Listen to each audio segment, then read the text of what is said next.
कैसे हैं मेरे बच्चों? ठीक हैं आप लोग? स्वस्थ हैं? सारी सावधानियां बरत रहे हैं जो घर में मम्मी कह रही है? बहुत अच्छे। चलिए, तो आज जो पाठ हम पढ़ने वाले हैं उसका नाम है साथी हाथ बढ़ाना, जिसके गीतकार हैं साहिर लुधियानवी साहब और इसकी विधा है गीत। तो चलें देखें इस गीत में हमें क्या प्रेरणा मिल रही है। थोड़ा सा पहले साहिर लुधियानवी जी के बारे में जानते हैं।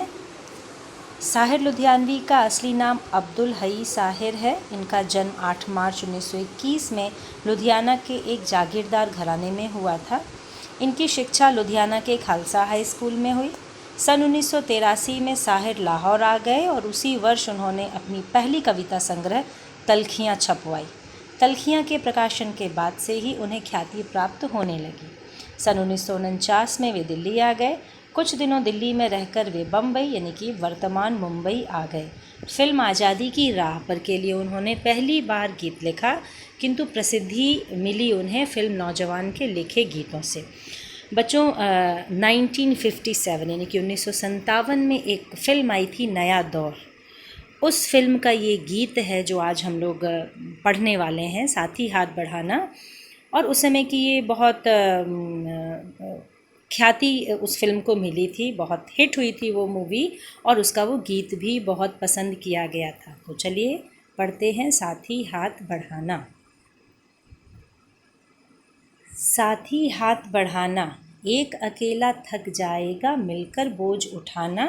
साथी हाथ बढ़ाना। क्या मैं गा के सुनाऊं? चलिए 2 लाइन गा के सुनाती हूँ। साथी हाथ बढ़ाना, साथी हाथ बढ़ाना, एक अकेला थक जाएगा मिलकर बोझ उठाना।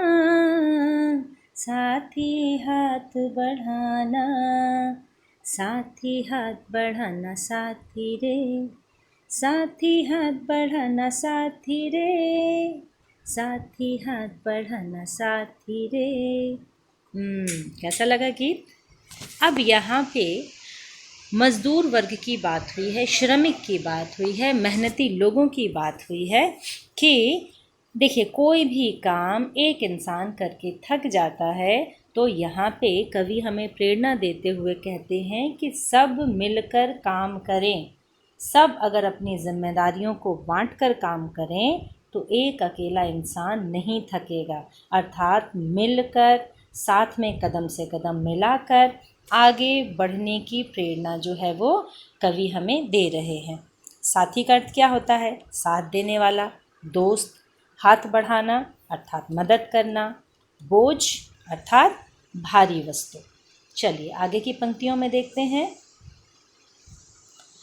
हम मेहनत वालों ने जब भी मिलकर कदम बढ़ाया, सागर ने रास्ता छोड़ा पर्वत ने शीश झुकाया।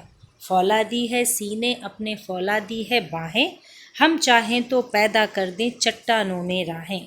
साथी हाथ बढ़ाना, एक अकेला थक जाएगा मिलकर बोझ उठाना। अब देखिए पहले हम शब्दार्थ जानते हैं फिर इसका अर्थ समझेंगे। मेहनत वाले अर्थात परिश्रमी, मेहनती। कदम बढ़ाना, आगे चलना। फौलादी, लोहे की तरह मजबूत। पैदा कर दे राहें अर्थात रास्ता निकाल दें। पर्वत अर्थात पर्वत, पहाड़। शीश यानी कि सिर, माथा। सीना अर्थात छाती और चट्टान अर्थात कड़े पत्थर। बहुत बड़े बड़े पत्थर चट्टान कहलाते हैं। अब यहाँ पे कवि क्या कहते हैं कि हम जब परिश्रमी लोग, मेहनती लोग जब एक साथ मिलकर आगे बढ़ते हैं, किसी लक्ष्य को प्राप्त करने की ओर जाते हैं तो कोई भी मुश्किल काम हम कर सकते हैं। अर्थात सागर भी रास्ता छोड़ देता है और पर्वत भी शीश झुकाता है, हमारी मेहनत को सलाम करता है। पूरी दुनिया हमारी मेहनत को सलाम करती है। देखिए बड़े बड़े समुद्र पे, बड़े बड़े सागर पे पुल का निर्माण होता है ना। पर्वत जो है, पर्वतों को काट कर रास्ता बनाया जाता है, बनता है, मनुष्य बनाता है। फौलादी है सीने अपने फौलादी है बाहें।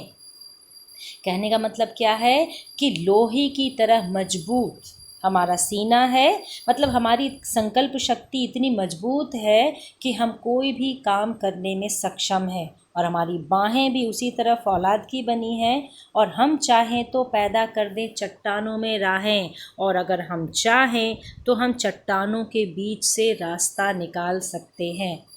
माउंटेन मैन, कुछ याद आ रहा है? हाँ जी, माउंटेन मैन अर्थात कौन थे? दशरथ माझी। दशरथ माझी जिन्होंने पहाड़ों से रास्ता निकाला था, रांची के रहने वाले थे। कितना नाम है उनका, दुष्कर काम उन्होंने किया, इसीलिए आज हम उन्हें सलाम करते हैं। ठीक है, चलिए तो आगे बढ़ें और देखें अगली पंक्ति में क्या है। मेहनत अपनी लेख की रेखा, मेहनत से क्या डरना, कल गैरों की खातिर की अब अपनी खातिर करना, अपना दुख भी एक है साथी अपना सुख भी एक, अपनी मंजिल सच की मंजिल अपना रास्ता नेक, साथी हाथ बढ़ाना। क्या कह रहे हैं, पहले शब्दार्थ देखें। लेख की रेखा अर्थात भाग्य का लिखा, जो किस्मत में लिखा है। गैरों का अर्थ है परायों, दूसरों। खातिर के लिए, मंजिल, लक्ष्य। नेक भला अर्थात भलाई और अच्छा। देखें, मेहनत अपनी लेख की रेखा, मेहनत से क्या डरना। क्या कहते हैं यहाँ पे कवि कि मेहनत तो हमारे भाग्य में है, हम श्रमिक हैं, हम मज़दूर हैं, हम मेहनत से कभी डरते नहीं, घबराते नहीं, पीछे नहीं हटते। और कल हमने दूसरों के लिए काम किया था, अब हम अपनी खातिर काम कर रहे हैं, अपने देश की खातिर काम कर रहे हैं, अपने समाज की खातिर काम कर रहे हैं। तो अब हमें मेहनत से क्या डरना। और हम सब मिलकर एक साथ सुख और दुख भी बांटते हैं, साझा करते हैं। अपना दुख भी एक है और अपना सुख भी एक। अपनी मंजिल सच की मंजिल अपना रास्ता नेक। क्या कह रहे हैं इस पंक्ति में, क्या कह रहे हैं कवि कि हमने जो लक्ष्य चुना है उस पर सच्चाई के साथ आगे बढ़ रहे हैं। और जब सच के साथ आप आगे बढ़ते हैं तो आपका रास्ता भी नेक होता है, अच्छा होता है, भला होता है। और फिर अंत में कहते हैं, साथ ही मिलजुल कर आगे बढ़िए, हाथ बढ़ाइए, एक दूसरे को सहारा दीजिए, सहयोग दीजिए और अपनी मंजिल को प्राप्त कीजिए। अब एक से एक मिले तो कतरा बन जाता है दरिया, एक से एक मिले तो ज़र्रा बन जाता है सहरा, एक से एक मिले तो राई बन सकता है पर्वत, एक से एक मिले तो इंसान बस में कर ले किस्मत, साथ ही हाथ बढ़ाना। कतरा अर्थात पानी की बूंद, दरिया अर्थात नदी, ज़र्रा कण, सेहरा रेगिस्तान, इंसान और किस्मत अर्थात भाग्य। अब यहाँ पे क्या कह रहे हैं कवि, एक से एक मिले तो कतरा बन जाता है दरिया, पानी की एक एक बूंद मिलकर एक नदी का निर्माण कर देती है। देखिए एकता में कितना बल है, कितनी शक्ति है। एक से एक मिले तो ज़र्रा बन जाता है सहरा, एक एक कण मिलकर क्या निर्माण करता है, इतने बड़े रेगिस्तान का निर्माण कर देता है जब एक एक कण मिलता है। एक से एक मिले तो राई बन सकता है पर्वत, एक एक राई मिलके पर्वत का निर्माण कर सकते हैं। और अगर सारे इंसान मिलकर एक हो जाएं, एक लक्ष्य रखें, हर जगह प्यार, खुशी और इंसानियत बांटें, तो इंसान क्या कर लेता है, अपनी किस्मत को भी अपने बस में कर लेता है। तब कोई भी विपरीत परिस्थिति, कोई भी कठिन कार्य उसके लिए मुश्किल नहीं होता।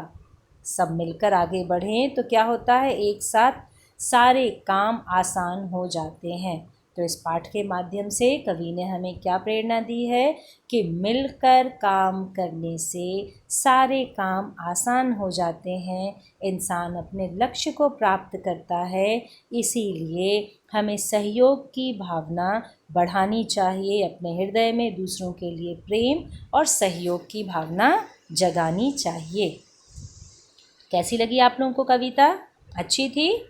गीत है, गाने का प्रयास कीजिए, घर में कोशिश कीजिए इसे गाने की। और चलिए तो अगली कक्षा में हम फिर मिलेंगे, तब तक के लिए धन्यवाद।